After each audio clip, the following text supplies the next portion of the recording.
हिमाचल प्रदेश में मौसम लगातार करवट ले रहा है और जिसके कारण गेहूं की फसल के साथ साथ फलों को भी भारी नुकसान हुआ है। जुब्बल, कोटखाई, रोहडू, चौपाल और ठियोग से बहु क्षेत्रों में ओलावृष्टि से बहुत ज्यादा नुकसान किसान और बागवानों को हुआ है। ठियोग से पूर्व विधायक राकेश सिंघा एक बार फिर से दहाड़े हैं। किसानों को मुआवजा देने की मांग उन्होंने की है। सेब की फसलों को करोड़ों का नुकसान हुआ है। बहुत से क्षेत्रों में सेब के पौधों में फूल आए थे, लेकिन ओलावृष्टि होने के कारण झड़ गए हैं, जो फसल आने का पहला कदम है।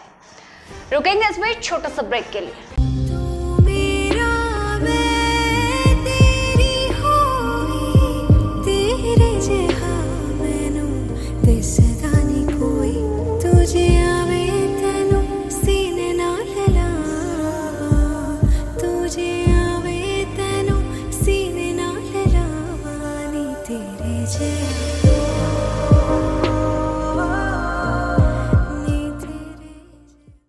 बीती देर रात की बात करेंगे तो मौसम तेजी से बदल रहा है, क्योंकि 2-3 दिनों से लगातार मौसम में करवट देखने को मिल रही है और कहीं ना कहीं 23 अप्रैल तक मौसम विभाग शिमला की ओर से मौसम खराब बताया गया है। राकेश सिंघा ने कहा है कि बागबानों को मुआवजे के नाम पर अठन्नी भी नहीं मिली है, जबकि कांग्रेस की सत्तासीन सरकार व्यवस्था परिवर्तन का जो है जाप करती रहती है, लेकिन व्यवस्था परिवर्तन और व्यवस्था बदलने वाली सरकार किसानों की अब मदद करे।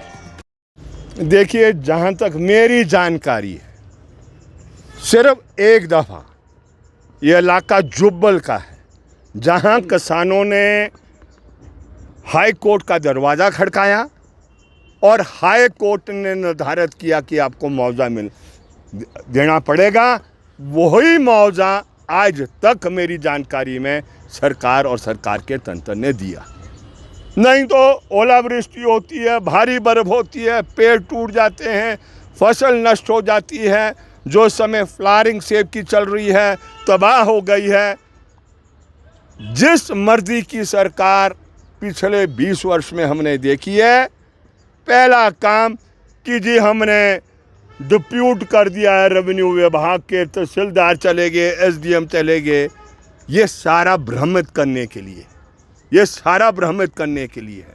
अगर आप ईमानदार हैं, कोई भी सरकार और सरकार का तंत्र ईमानदार हैं, convene the meeting of the cabinet, take a decision in that, and आपके पास डाटा अवेलेबल है। मेट्रोलॉजिकल डिपार्टमेंट आपको सारा दे देगा कि भाई कहाँ कितना नुकसान हुआ, कहाँ ओलावृष्टि हुई है। ये मार्च के आखिरी हफ्ता से लेकर पिछले कल तक और अगले 4-5 दिन भी यही संकेत है कि ओलावृष्टि होने वाली है।